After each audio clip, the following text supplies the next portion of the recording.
जय हिंद फ्रेंड्स। तो आज की इस वीडियो में आप लोग देखेंगे कि जो मैं कार्यालय हिंदी और कंप्यूटर के मैंने कुछ वीडियोज अपलोड किए थे, ठीक है। चैप्टर फर्स्ट, सेकंड, थर्ड और फिफ्थ, सिक्स्थ, ठीक है, ये अपलोड हो चुके हैं। और टोटल आपके चैप्टर हैं आपके 8, ठीक है, 8 चैप्टर हैं, जिसमें से मैंने लगभग 6 चैप्टर कंप्लीट करवा दिए हैं, ठीक है। और 5 चैप्टर कंप्लीट हो चुके हैं, जिसमें से आपका फर्स्ट इधर से फर्स्ट हो गया, सेकेंड हो गया, थर्ड हो गया, ठीक है, फोर्थ नहीं हुआ अभी, और फिफ्थ हो गया है, और फिर सिक्स्थ हो गया, और आज 7th अभी हो जाएगा इस वीडियो में। तो टोटल 6 चैप्टर हाँ कंप्लीट हो चुके। तो इधर का 1 और मतलब इधर का 8 बचेगा आपका, और इधर का 8 बचेगा, और इधर का 4 बचेगा, ठीक है। तो इस 4 को भी मैं कंप्लीट करवा दूंगा। जो इधर का 8 है और इधर का 4 जो बचेगा वो आज जो है वीडियो आपको शाम तक मिल जाएगा, जिसमें दोनों के जो है मैं एक ही वीडियो में अपलोड कर दूंगा, ठीक है। तो आज का जो इस वीडियो है इसमें देखते हैं कि जो मोस्ट इंपॉर्टेंट क्वेश्चन चैप्टर 7 के हिंदी भाषा और ई शिक्षण, ठीक है। चैप्टर 7 का नाम क्या है? हिंदी भाषा और ई शिक्षण। इसमें से जो मोस्ट इंपॉर्टेंट आपके MCQs हैं वो आइए देखते हैं आपकी स्क्रीन पे। ये रहा। क्या कह रहा है? सबसे पहला क्वेश्चन कि अध्यापक, ठीक है, अध्यापक और विद्यार्थी में अंतःक्रिया करने के लिए ऑनलाइन तकनीकी को क्या कहा जाता है? कहने का मतलब ये है कि टीचर हो गया, ठीक है, टीचर और स्टूडेंट में अंतःक्रिया करने के लिए एक ऑनलाइन जो टेक्निक होती है, यानी कि हम टीचर से और स्टूडेंट से जो आपस में रिलेशन होता है, ठीक है, किस प्रकार से आप कर सकते हो। तो जैसे कि मैं आपको पढ़ा रहा हूँ, ठीक है, एग्जाम्पल के तौर पे आप देखिए, मैं आपको पढ़ा रहा हूँ और आप अपने मोबाइल पे पढ़ रहे हो, ठीक है। तो आपके और हमारे में रिलेशन है, ठीक है, अंतःक्रिया करने के लिए आप ऑनलाइन भी आप पढ़ रहे हो, ठीक है। तो ये ई शिक्षण के द्वारा होता है। किसके द्वारा? ई शिक्षण। ई का मतलब मैंने बताया था, जहाँ पे ई लग जाए, ई शॉपिंग वगैरह, तो यानी कि घर बैठे आप ऑनलाइन जो है पढ़ाई प्राप्त कर रहे हो, ठीक है, ऑनलाइन टीचिंग ले रहे हो, ऑनलाइन जो है आप स्टडी कर रहे हो, ठीक है। तो ई शिक्षण का मतलब यही है कि घर बैठे आप ऑनलाइन, मैं यहाँ से ऑनलाइन पढ़ा रहा हूँ और आप वहाँ अपने जहाँ भी पर भी आप हो, ठीक है, वहाँ पर आप ऑनलाइन शिक्षण ले रहे हो। तो ये टेक्निक क्या कहलाती है? ई शिक्षण, ठीक है। नेक्स्ट आपका जो आपका क्वेश्चन है वो क्या कह रहा है फ्रेंड्स आपकी स्क्रीन पे कि ई शिक्षण के लिए किस शब्द का प्रयोग किया जाता है? ई शिक्षण के लिए किस शब्द का प्रयोग किया जाता है? ऑनलाइन सेवा, ऑनलाइन अधिगम, ऑनलाइन टीचिंग, ऑनलाइन संप्रेषण। तो ई शिक्षण के लिए जो शब्द यूज किया जाता है वो आपका हो जाएगा ऑनलाइन अधिगम। ये कैसे? क्योंकि आप कह सकते हैं कि ऑनलाइन टीचिंग, ठीक है। ई शिक्षण का मतलब ऑनलाइन टीचिंग नहीं होता। ई शिक्षण जो होता है, जैसे कि ई शिक्षण का मतलब है कि मैं यहाँ से पढ़ा रहा हूँ, ठीक है, तो एक टीचर और एक स्टूडेंट, दो के बीच में जो मतलब मैं पढ़ा रहा हूँ और आप पढ़ रहे हैं, ठीक है, तो केवल टीचिंग मतलब टीचर पढ़ाए, ठीक है, और स्टूडेंट ना देखे तो वो ई शिक्षण नहीं हुआ, वो तो टीचिंग हो गया, ठीक है। केवल टीचिंग कर रहे हैं आप और स्टूडेंट नहीं देख रहा, तो उससे कोई वो ई शिक्षण नहीं हुआ, ठीक है। तो ऑनलाइन टीचिंग नहीं होगा, ऑनलाइन सेवा भी नहीं होगा, और ऑनलाइन संप्रेषण भी नहीं होगा। ऑनलाइन अधिगम, अधिगम का मतलब होता है लर्निंग। अधिगम आप पढ़े होंगे फर्स्ट सेमेस्टर में। अधिगम का मतलब सीखना होता है, तो अधिगम मतलब सीखना है, ठीक है। यानी कि ऑनलाइन अधिगम, ऑनलाइन आप कोई भी चीज़ सीख रहे हो, ठीक है। मान लीजिए आपका जो टीचर है वो भी कहीं पर ऑनलाइन सीख रहा होगा, ठीक है। तो ई शिक्षण का मतलब जो कि ऑनलाइन जो है सीखना, ठीक है। ऑनलाइन अधिगम आपका राइट आंसर हो जाएगा। फिर चलते हैं आपका जो अगला क्वेश्चन है, शिक्षा शास्त्र को क्या कहा जाता है? ठीक है, जो शिक्षा शास्त्र होता है उसको क्या कहा जाता है? ई अध्यापन, ई शिक्षण या फिर पेडागोजी। तो जो आपका राइट आंसर हो जाएगा वो हो जाएगा ए, ठीक है। क्या हो जाएगा? पेडागोजी, ठीक है। इसकी स्पेलिंग होती है PEADOGY। पेडागोजी मीन्स शिक्षा शास्त्र, ठीक है। इसकी इंग्लिश जो है, इंग्लिश ये हिंदी है शिक्षा शास्त्र, और ये पेडागोजी इंग्लिश है, ठीक है। तो शिक्षा शास्त्र को क्या कहा जाता है? पेडागोजी। ऑप्शन नंबर ए आपका राइट आंसर हो जाएगा। चलते हैं अगले क्वेश्चन की तरफ।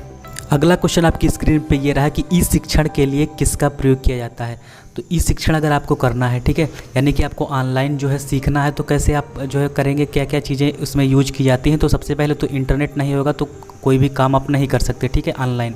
फिर लैन का मतलब होता है लैन, LAN, लैन का मतलब है लोकल एरिया नेटवर्क भी होना चाहिए आपके पास, ठीक, और नेटवर्क भी होना चाहिए, ठीक है। लोकल एरिया नेटवर्क दोनों सब सारी चीज़ें होनी चाहिए। इसका मतलब है राइट आंसर आपका क्या हो जाएगा? डी, ठीक है। अगला क्वेश्चन है कि फेसबुक, ब्लॉग, ई पुस्तकालय आदि क्या है?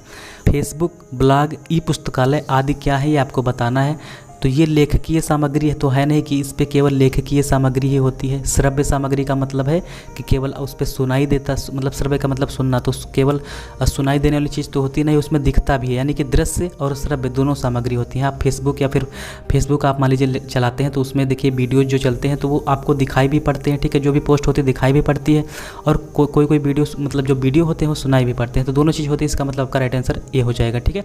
अगला क्वेश्चन जो है आपकी स्क्रीन पे कि जनसंचार के साधन क्या हैं। जन संचार यानी कि लोगों में संचार के साधन क्या हैं, रेडियो, कंप्यूटर या फिर ब्लॉग या फिर उपयुक्त सभी। तो फ्रेंड्स, जनसंचार के साधन कौन कौन से हैं, यानी कि लोगों में अगर आपको जो है कम्युनिकेशन आपको करना है तो आप रेडियो की सहायता से भी, ठीक है, जनसंचार होता है। रेडियो से जैसे वहाँ से जो चैनल चलते हैं रेडियो पे तो आप लोग सुनते हैं, ठीक है, तो रेडियो के जरिए भी जनसंचार होता है। मतलब कोई भी सूचना का अगर आपको पहुँचानी है तब रेडियो के द्वारा भी पहुँच सकती है, कंप्यूटर के द्वारा भी, और ब्लॉग के द्वारा भी होती है। जो ब्लॉग होता है मतलब अपना एक व्यक्तिगत आपके विचार जो होते हैं वो ब्लॉग पर दिखाई दिए जाते हैं, ठीक है, दिखाई देते हैं उस पर। तो ब्लॉग के जरिए भी आप लोग जनसंचार कर सकते हैं, ठीक है। तो आप तीनों के जरिए कर सकते हैं, तो राइट आंसर आपका क्या हो जाएगा, डी, उपयुक्त सभी, ठीक है। अगला क्वेश्चन क्या कह रहा है कि निम्नलिखित में से वेब पत्रिका क्या है। वेब पत्रिका का मतलब है, वेब का वैसे मतलब अगर समझें आप तो वेब का मतलब होता है एक ऐसा जाल, ठीक है, जो पूरे विश्व में फैला होता है। वेब का मतलब क्या होता है, जाल से होता है, ठीक है। वेब का मतलब जैसे कि वेबसाइट, ठीक है, www, web, world wide web. तो ये चीज़ें जो होंगी वेब जहाँ भी लग जाएगा मतलब पूरे विश्व की बात कर रहा है, पूरे विश्व में फैला एक जाल है, तो वेब पत्रिका मतलब ऑनलाइन, ठीक है, इंटरनेट से संबंधित। तो वेब पत्रिका कौन सी है, गीत, पहल, हिंदुस्तान बोल रहा है, समय, तो सारी हैं। तो इसका मतलब राइट आंसर क्या हो जाएगा, डी आपका राइट आंसर हो जाएगा, उपयुक्त सभी, ठीक है। फिर अगले क्वेश्चन की तरफ चलते हैं। आपका जो अगला क्वेश्चन है वो क्या कह रहा है कि साहित्य अमृत पत्रिका निकलती है। साहित्य अमृत पत्रिका जो है वो कहाँ से निकलती है, नई दिल्ली से, हैदराबाद से, जयपुर से, प्रयागराज से। तो साहित्य अमृत पत्रिका नई दिल्ली से निकलती है, जो कि आपके भारत की राजधानी है, ठीक है। अपने भारत की राजधानी क्या है, नई दिल्ली, तो वहीं से साहित्य अमृत पत्रिका जो है प्रकाशित होती है या निकलती है। निम्नलिखित में से ऑनलाइन पत्रिका कौन सी है, यानी इनकी आप ऑनलाइन देख सकते हैं मोबाइल पर। तो कादम्बिनी, नवनीत, कथाबिंब, उपयुक्त सभी, ये तीनों हैं। इसका मतलब ऑप्शन नंबर डी जो है आपका राइट आंसर हो जाएगा, ठीक है, इस क्वेश्चन का। अगला क्वेश्चन जो है आपके स्क्रीन पे ये रहा, निम्नलिखित में से ऑनलाइन समाचार पत्र कौन कौन से हैं। तो आप लोग देखते हैं कि मोबाइल पर भी आप लोग ऑनलाइन देख सकते हैं समाचार पत्र। तो दैनिक जागरण भी आपको मिल जाएगा, ठीक है, आप गूगल पे सर्च करेंगे, हिंदुस्तान भी मिल जाएगा, नई दुनिया भी मिल जाएगा। तो जब तीनों है तो इसका मतलब है कि राइट आंसर आपका डी हो जाएगा। मैंने इससे पहले जब फूड न्यूट्रिशन हाइजीन पढ़ा रहा था तब मैं बता रहा था कि लगभग जहाँ पर भी आपको उपयुक्त सभी मिलेगा, ठीक है, जहाँ पर भी आपको उपयुक्त सभी मिल जाएगा तो 99% वही आपका आंसर सही हो जाएगा। लेकिन एक बार आपको क्वेश्चन जरूर पढ़ना है, ठीक है, क्योंकि जो है एग्जामिनर भी आप क्वेश्चन उपयुक्त सभी वाला देता है जो कि सही नहीं होता, ठीक है। तो आपको क्वेश्चन पढ़ के ही आंसर देना है, तुक्का नहीं लगाना। अगला क्वेश्चन की तरफ बढ़ते हैं फ्रेंड्स। नेक्स्ट क्वेश्चन है कि ब्लॉग किसका संक्षिप्त रूप है, यानी कि किसको संक्षिप्त करके, छोटा करके ब्लॉग जो है बनाया गया है। तो जो ऑप्शन नंबर ए दिख रहा है आपका वेबलॉग, ठीक है, क्या दिख रहा है, वेबलॉग। अब मैं इसको आपको बता दूं, यहाँ पे वेबलॉग का मतलब देखिए, यहाँ पे आपको ब्लॉग दिख रहा है ना, ब्लॉग दिख रहा है, तो यहीं से इसको जो है छोटा करके, वेबलॉग को छोटा करके क्या बना दिया गया, ब्लॉग, ठीक है। तो मतलब अब देखिए यहाँ पे वेब लिखा है ना, वेब का मतलब ये आपका ऑनलाइन होगा, ठीक है, मतलब मोबाइल से जो होगा कंप्यूटर में फैला एक जाल होगा, ठीक है, पूरे विश्व में। तो वेबलॉग को ब्लॉग बना दिया गया, ठीक है। तो इसी प्रकार ब्लॉग जो है एक ऐसी सुविधा है जिस पे आप लोग अपने व्यक्तिगत विचार सारे साझा कर सकते हैं, ठीक है। तो वही चीज़ है कि वेबलॉग से ब्लॉग बना है, तो आप लोग ऐसे पकड़ सकते हैं कि वेबलॉग से पूरा ब्लॉग बन के तैयार हुआ, ठीक है। अगला क्वेश्चन है कि ब्लॉग का प्रचलन जो है कब से स्टार्ट हुआ था, ब्लॉग मतलब कब से, किस ईस्वी से स्टार्ट हुआ है। तो इसका आपका जो राइट आंसर हो जाएगा फ्रेंड्स, वो क्या हो जाएगा, 1996 से ब्लॉग आपका प्रचलन चालू हुआ है। अगला क्वेश्चन है कि वेबलॉग शब्द को किसने अलग किया था। मैंने बताया कि वेबलॉग से जो है ब्लॉग बना है, लेकिन वेबलॉग शब्द को अलग किस जो है बंदे ने किया था, किस व्यक्ति ने किया था। तो वो किया था पीटर, ठीक है, पीटर मरहोल्ज जो एक व्यक्ति थे, उन्होंने किया था वेबलॉग शब्द को संक्षिप्त करके आपका ब्लॉग को बनाया था, ठीक है। तो पीटर मरहोल्ज से आपका ए ऑप्शन राइट हो जाएगा। अगला क्वेश्चन है कि ब्लॉग लेखन को विज्ञापन कब मिलते हैं, ब्लॉग लेखन को विज्ञापन कब मिलते हैं। तो अगर आपको जो है एक दिन के लगभग 500 हिट्स के बाद आपको क्या होता है, ब्लॉग लेखन का विज्ञापन मिल जाता है, कि आप ब्लॉग जो है लिखने के काबिल हो जाते हैं, आपको विज्ञापन मिल जाता है अगर एक दिन के लगभग 500 हिट्स आपके हो जाएंगे तब, ठीक। अगला क्वेश्चन है कि फेसबुक क्या है। ये तो आप सभी लोग जानते होंगे, ठीक है। इसका क्वेश्चन ये आप लोगों के लिए है। मैं यहाँ पे कुछ हिंट दे रहा हूँ कि लोगों से जुड़ने का मुफ्त साधन है, या बिजनेस बढ़ाने का मुफ्त साधन है, या विभिन्न संगठनों से जुड़ने का साधन है, या उपयुक्त सभी है। तो फेसबुक अगर आप लोग सारे लोग लगभग इसका आंसर सही देंगे, ये मुझे उम्मीद है, ठीक है। और मेरी उम्मीद पर आप लोग खरे उतरिएगा, ठीक है। इसका आंसर आप लोग सही दीजिएगा कि क्या है, लोगों से जुड़ने का साधन है, फिर बिजनेस बढ़ाने का साधन है। तो आप लोग इसका आंसर मुझे कमेंट सेक्शन में कमेंट करके ज़रूर दीजिएगा, ठीक है। फिर अगला क्वेश्चन है जो आपकी स्क्रीन पे कि फेसबुक चलाने के लिए किसकी आवश्यकता होती है। ये भी आप लोग क्वेश्चन इसका आंसर दे सकते हैं, लेकिन मैं इसका जो है सारे क्वेश्चन अगर आप लोग देंगे तो मैं क्या पढ़ाऊंगा, ठीक है। तो इसका मैं आंसर जो दे रहा हूँ कि फेसबुक चलाने के लिए किसकी आवश्यकता होती है। देखिए सबसे पहले तो आपके पास मोबाइल या कंप्यूटर होना चाहिए, तभी फेसबुक इंस्टॉल होगा। तो फ्रेंड्स क्या होना चाहिए, आपके पास सबसे पहले मोबाइल या कंप्यूटर होगा, तभी आप जो है फेसबुक को उसमें इंस्टॉल करेंगे, ठीक है। और इंटरनेट होगा तभी। अगर मान लीजिए आपके जो है मोबाइल में या कंप्यूटर में फेसबुक इंस्टॉल तो है, मगर आपके पास इंटरनेट नहीं है, तो आप कैसे जो है दूसरों से जुड़ पाएंगे। इंटरनेट नहीं होगा तो कुछ चलेगा ही नहीं उसमें, ठीक है। और अगर आपके पास यूजर्स आईडी नहीं है, ठीक है, फेसबुक का जो पासवर्ड और आईडी नहीं पता है, तब भी आप नहीं चला सकते। तो तीनों चीज़ों की ज़रूरत पड़ती है, तो इसका मतलब आपका राइट आंसर क्या हो जाएगा, डी। अगला क्वेश्चन है कि ज्ञान दर्शन, ई पाठशाला, स्वयं, ये सब चीज़ें क्या होती हैं। तो ये जो होती हैं फ्रेंड्स, ये क्या होती है, एक प्रकार के सरकारी या फिर गैर सरकारी चैनल हैं, ठीक है। आप लोग देखिएगा सर्च करके मोबाइल पे ज्ञान दर्शन और ई पाठशाला, इस पे जो है एक प्रकार के ऐसे चैनल हैं जिस पे पढ़ाई होती है, ठीक है। ई पाठशाला, स्वयं, ये ठीक है। तो यहाँ पे ये सरकारी या फिर गैर सरकारी चैनल हो सकते हैं। अगला क्वेश्चन है कि ज्ञान दर्शन चैनल संचालित है। ज्ञान दर्शन चैनल संचालित किसके द्वारा संचालित होता है, ज्ञान दर्शन, तो ये होता है इग्नू द्वारा, ठीक है। किसके द्वारा होता है, इग्नू द्वारा ये ज्ञान दर्शन चैनल। ये ना तो सब भारत सरकार द्वारा होता है, ये ना शिक्षा मंत्रालय द्वारा होता है, ना राज्य सरकार द्वारा होता है, एक इग्नू संस्था होती है, उसके द्वारा एक ज्ञान दर्शन जो है संचालित होता है, ठीक है।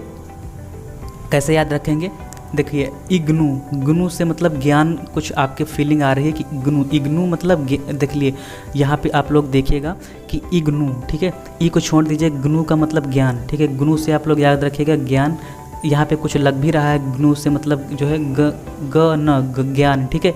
तो ज्ञान दर्शन होगा तो तब भी आप लोग हमेशा याद रखिएगा इग्नू, ठीक है। कभी मत जो है आप लोग नहीं भूल सकते, इस तरह आप लोग याद रखेंगे तब, ठीक है। नेक्स्ट क्वेश्चन की तरफ बढ़ते हैं फ्रेंड्स। अगला क्वेश्चन है फ्रेंड्स आपकी स्क्रीन पे कि स्वयं जो कार्यक्रम है वो क्या है, इसके बारे में आपको बताना है यहाँ पे कि जो स्वयं कार्यक्रम है वो क्या है। तो मैं आपको बता दूं यहाँ पे जो स्वयं एक कार्यक्रम है, ठीक है, वो क्या है, भारत सरकार द्वारा शुरू की गई एक शिक्षा नीति है, ठीक है। आप लोग जानते होंगे नई शिक्षा नीति के अनुसार, न्यू एजुकेशन पॉलिसी के अनुसार बहुत सारे कार्यक्रम जो हैं स्टार्ट किए गए हैं, ठीक है। तो ये भारत सरकार द्वारा शुरू की गई एक शिक्षा नीति है, ठीक है। ऑप्शन नंबर ए आपका इसका राइट आंसर हो जाएगा। अगला क्वेश्चन है जो आपकी स्क्रीन पे, मॉक टेस्ट का क्या अर्थ होता है। बहुत सारे लोग जो भी गवर्नमेंट प्रिपरेशन कर रहे होंगे, ठीक है, गवर्नमेंट एग्जाम की प्रिपरेशन कर रहे होंगे कंपटीशन की, तो वो लोग जानते होंगे कि मॉक टेस्ट लगाते हैं, ठीक है। मॉक टेस्ट लगाते हैं तो आप लोग पता होगा कि मॉक टेस्ट क्या होता है, नकली परीक्षण, अर्धवार्षिक परीक्षा, वार्षिक परीक्षा या नाट्य प्रशिक्षण। तो मॉक टेस्ट होता है नकली परीक्षण। मॉक टेस्ट का मतलब होता है कि जैसे आपकी परीक्षा होती है, ठीक है, जो रियल परीक्षा होती है उसी तरीके से एक पेपर बनाया जाता है, ठीक है, ऑनलाइन या फिर ऑफलाइन, जैसे आप मॉडल पेपर कहते हो, ठीक है। तो उसी को आपको सॉल्व करना होता है। जैसे कि मान लीजिए आपके एग्ज़ाम में 100 क्वेश्चंस आएंगे इसी सब्जेक्ट के, तो मैं आपको लोगों के लिए मान लीजिए यहाँ पे 1 से लेकर के 100 तक के क्वेश्चन जो है इसमें दे दिए गए हैं, और आपके पास टाइम ओनली जो है 2 आवर्स का टाइम या फिर 1.5 घंटे का टाइम आपके पास दिया गया है। जितना टाइम एग्जाम में होता है उतना टाइम आपको दिया गया, उतने टाइम में आपको सॉल्व करना है, ठीक है, ईमानदारी के साथ। तो वही चीज़ें होती है मॉक टेस्ट लगाना। तो मॉक टेस्ट क्या होता है, एक प्रकार से नकली परीक्षा होती है, ठीक है, असली नहीं होती, लेकिन एक प्रकार से नकली परीक्षण ही होता है। उम्मीद करता हूँ समझ में आ गया होगा आपको मॉक टेस्ट क्या होता है। अगले क्वेश्चन की तरफ बढ़ते हैं। जो आपका अगला क्वेश्चन है आपकी स्क्रीन पे ये रहा कि प्लेएबल ऑन डिमांड एवं ब्रॉडकास्ट से मिलकर शब्द कौन सा बना है। प्लेएबल ऑन डिमांड एवं ब्रॉडकास्ट से मिलकर जो शब्द बना है कौन सा बना है। तो फ्रेंड्स इसका राइट आंसर आपका हो जाएगा प्लेएबल ऑन डिमांड एवं ब्रॉडकास्ट, दोनों को मिला करके एक शब्द बना है कौन सा, पॉडकास्ट, ठीक है। यहाँ पे आप लोग देख सकते हैं कैसे आपको इसमें याद रखना है। देखिए ब्रॉडकास्ट, अगर आप लोग हिंदी में संधि पढ़े होंगे तो संधि में अगर 2 चीज़ मिलाई जाती है तो उसमें एक नया चीज़ बनता है जो उसे संधि कहते हैं, ठीक है। तो अगर यहाँ पर हम प्लेएबल प्लस ब्रॉडकास्ट को मिलाएंगे तो प्लेएबल से लगभग पा निकल के चला आएगा, ठीक है, और ब्रॉडकास्ट से कास्ट, ठीक है। तो ये क्या हो जाएगा, यहाँ पे जो प्लेएबल से आगे का पा निकाल लीजिए और ब्रॉडकास्ट से ये आपका डकास्ट निकाल लीजिए, तो क्या हो जाएगा पॉडकास्ट, ठीक है, पॉडकास्ट। यहाँ पे मतलब इसी से मिलकर बना है, इधर से ब्रॉडकास्ट से डकास्ट और प्लेएबल से पॉडकास्ट, ठीक है। उम्मीद करता हूँ समझ में आ रहा होगा। नहीं समझ में आए तब भी आप पूछ सकते हो, मैं इससे अच्छी जो है कोशिश करूँगा आपको समझाने की, ठीक है। अगला क्वेश्चन जो आपकी स्क्रीन पर, आभासी कक्षाओं का सरल अर्थ क्या होता है। आभासी कक्षा का मतलब आभासी का मतलब जो आप आभास कर रहे हैं, फील कर रहे हैं। तो यानी कि आप ऑनलाइन कक्षा में कैसी, ये रियल कक्षा तो होती नहीं है, ऑफलाइन कक्षा तो होती नहीं जिसमें सारे लोग बैठ करके पढ़ते हैं, ये आभासी कक्षा होती है, ठीक है। एक प्रकार से आप कक्षा को मान लेते हैं ऑनलाइन, ठीक है। तो ये जो आभासी कक्षा होती है इसका सरल अर्थ होता है ऑनलाइन कक्षाएँ, ठीक है। ऑनलाइन कक्षाएँ आभासी कक्षाएँ होती हैं। उम्मीद करता हूँ समझ में आ रहा होगा। आज हम जिस ब्लॉग तकनीकी का प्रयोग करते हैं उसका श्रेय जाता है, आज हम जिस भी ब्लॉग तकनीकी का प्रयोग करते हैं उसका श्रेय किसे जाता है? पीटर मरहोता, जस्टिन हॉल या फिर वेबलॉग को या फिर उपयुक्त सभी को। तो जो आपका 23 नंबर का क्वेश्चन है उसका राइट आंसर क्या हो जाएगा? जस्टिन हॉल, ठीक है। जस्टिन हॉल जी को जो भी हम ब्लॉग तकनीकी का प्रयोग करते हैं वो किसने बनाया था, किसका श्रेय जाता है? जस्टिन हॉल जी को, ठीक है। जस्टिन हॉल जी ने क्या बनाया था? ब्लॉग तकनीकी। जो आज हम जिस ब्लॉग तकनीकी का उपयोग करते हैं उसका श्रेय जस्टिन हॉल जी को जाता है और राइट आंसर बी हो जाएगा। अगला क्वेश्चन जो है आपकी स्क्रीन पे ये रहा, मॉक टेस्ट से किसे लाभ होता है? अभी मैंने बताया मॉक टेस्ट से किसे लाभ होता है।